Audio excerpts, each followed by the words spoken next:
जय हिंद।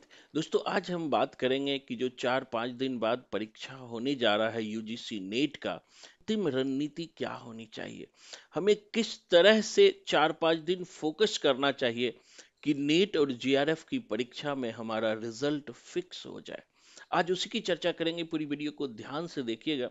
पिछले 10 साल के अध्यापन अनुभव से मैंने जो सीखा है वही मैं आपको बताऊंगा। दोस्तों, एग्जाम पास करना कोई बड़ी बात नहीं होती है।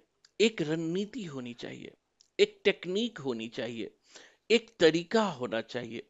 अगर आप उस तरीके से काम करेंगे, उस रणनीति से काम करेंगे, तो आप आसानी से रिजल्ट ले सकते हैं।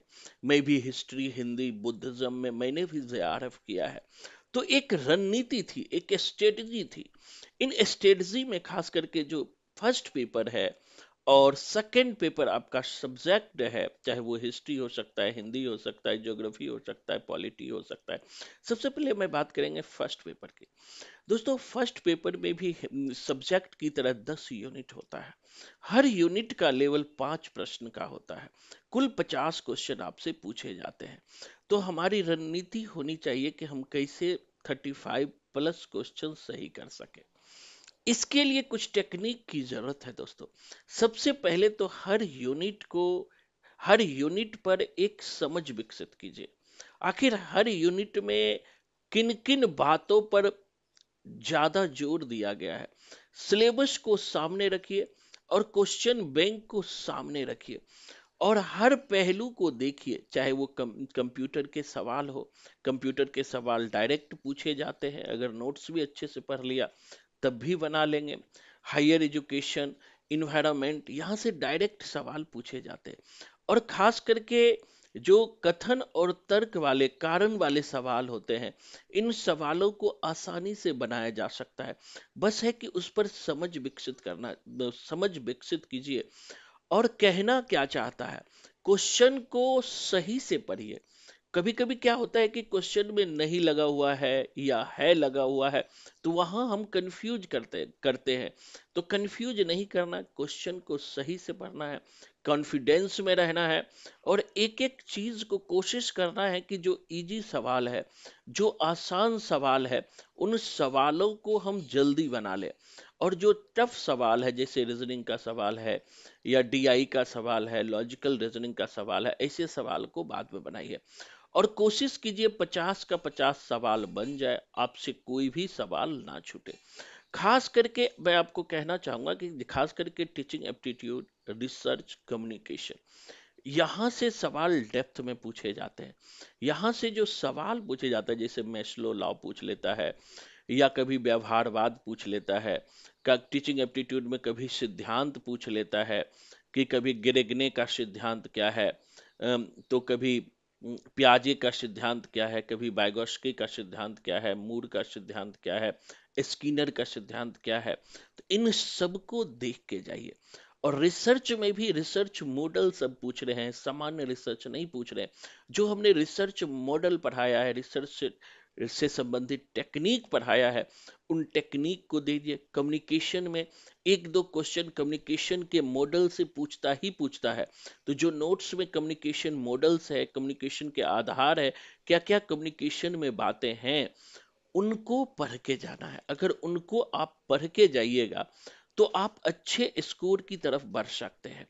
साथ ही साथ डीआई, डीआई के सवाल 5 होते हैं और प्राय डीआई के सवाल मैं देखता हूं हर बार अधिकतर बच्चे बना के नहीं आते हैं। तो मैं कहना चाहूंगा कि डीआई के सवाल भी जरूर बनाइए। डाटा इंटरप्रिटेशन के 5 सवाल होते हैं।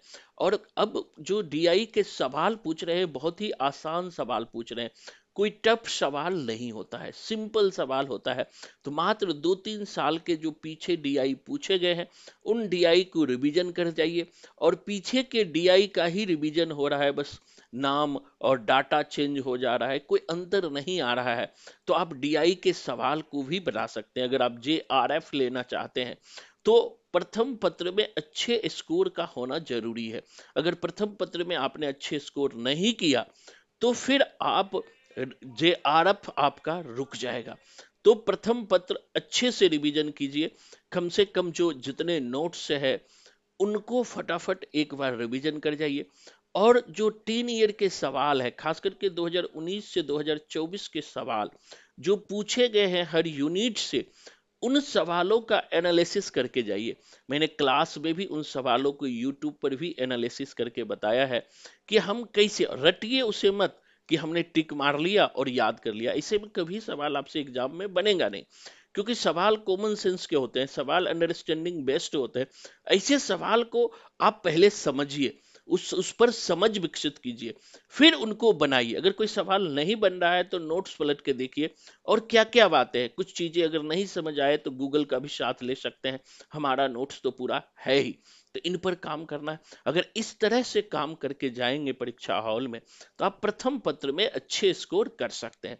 अब मैं बात करूंगा हिंदी साहित्य की। हिंदी साहित्य का पिछले 1 सप्ताह से मैं YouTube पर फ्री क्लास ले रहा हूँ 9 बजे प्राइम टाइम। तो वहां भी जुड़ के आप टेक्निक सीख सकते हैं। हर दिन 1 से 1.5 घंटे की क्लास होती है। हर टॉपिक 10 यूनिट है। हर यूनिट का मैंने टेक्निक बताया है कि आप नहीं आते हुए भी सवाल के आंसर तक कैसे पहुंच सकते हो। तो ऐसे टेक्निक को सीखने के लिए एक तो आप YouTube पर हमारा वीडियो है, वहां से देख सकते हैं।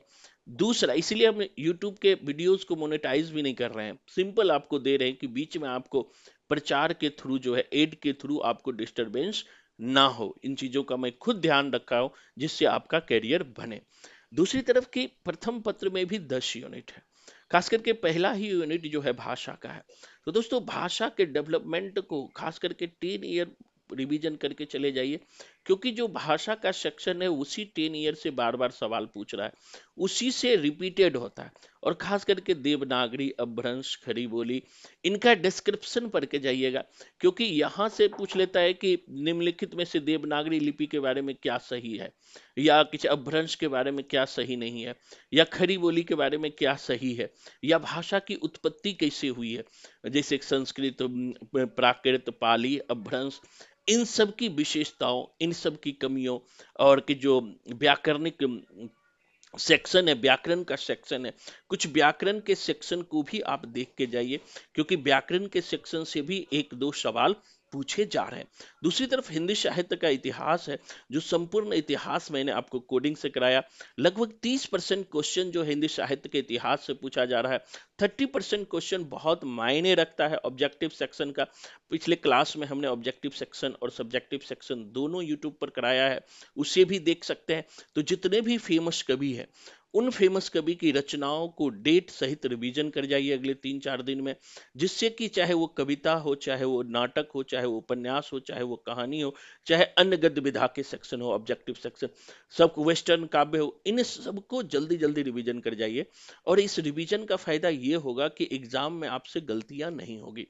खास करके स्थापना और तर्क वाले सवाल को थोड़ा ध्यान से बनाइएगा, क्योंकि वो हिंदी साहित्य से ही जुड़ा हुआ रहता है। अगर थोड़ा सा स्थापना और तर्क के सवाल को आप ध्यान दे देंगे तो आपसे सवाल बन जाएगा। खास करके जो इस बार क्वेश्चन नहीं पूछे हैं पिछले जून में, निबंध से, कहानी से, अन्य गद्य विधा से बहुत कम सवाल पूछा गया है। तो इन सेक्शन को आप अच्छे से रिवीजन करके जाइए, अच्छे से पढ़ के जाइए। खास करके निबंध आलोचना का जो क्वेश्चन आ रहा है पिछले 10 साल के, जो एनालिसिस से हमने देखा क्वेश्चन के, कि यहाँ कहीं से भी सवाल पूछ लेता है, कोई भी लाइन उठा लेता है। तो इसको कोशिश कीजिए कि एक बार लाइन बाय लाइन 1-2 दिन में रिवीजन कर जाए। पहले भी आपने रिवीजन किया है, सारे के पास ओरिजिनल टेक्स्ट है, तो कोशिश कीजिए ओरिजिनल टेक्स्ट पढ़ के जाएं। नोट्स काम नहीं आ रहा है, नोट्स से सवाल नहीं पूछ रहे हैं आप, ओरिजिनल टेक्स्ट, चाहे वो उपन्यास हो, चाहे कहानी हो, चाहे निबंध हो, चाहे आलोचना हो, चाहे अन्य गद्य विधा का सब्जेक्टिव सेक्शन हो, यहाँ से जो सवाल पूछ रहे हैं वो सब्जेक्टिव टाइप पूछ रहे हैं, और कहीं से भी सवाल उठा रहे हैं। और खास करके पूरा भूमिका जरूर पढ़ के जाइए। कितने, जैसे नाटक है, नाटक का कितने भागों में विभाजन है, उसका नाम क्या है, उपन्यासों का कितने भागों में विभाजन है, भूमिका से सवाल पूछ लेता है। तो इन सारे उपन्यास का भूमिका जरूर पढ़ के जाइए, नाटकों का भूमिका जरूर पढ़ के जाइए। शीर्षकों का विभाजन कितना है, उपशीर्षक क्या है, इनकी भूमिका पढ़ के जाइए। अनगद्य विधा के जितने भी भूमिकाएं हैं उनको देख के जाइए। फिर आप साहित्य में मिनिमम 80+ क्वेश्चन करके आएंगे। 80+ अगर क्वेश्चन करके आए और इधर प्रथम पत्र में 30 भी करके आए तो 110 क्वेश्चन पे आपका जेआरएफ कोई नहीं ले सकता है। वैसे हर बार 100% पर 100 क्वेश्चन पर ही जनरल का जेआरएफ होता है। आपका भी जेआरएफ होगा, तो घबराने की जरूरत नहीं है। आप सभी 9 बजे जरूर यूट्यूब पर जुड़े। वहां पर हम बहुत सारी चीजों की चर्चा करते हैं, डिस्कशन करते हैं, आपको लाइव क्लास में बताने का प्रयास करते हैं। तो आज के लिए इतना ही। धन्यवाद। जय हिंद।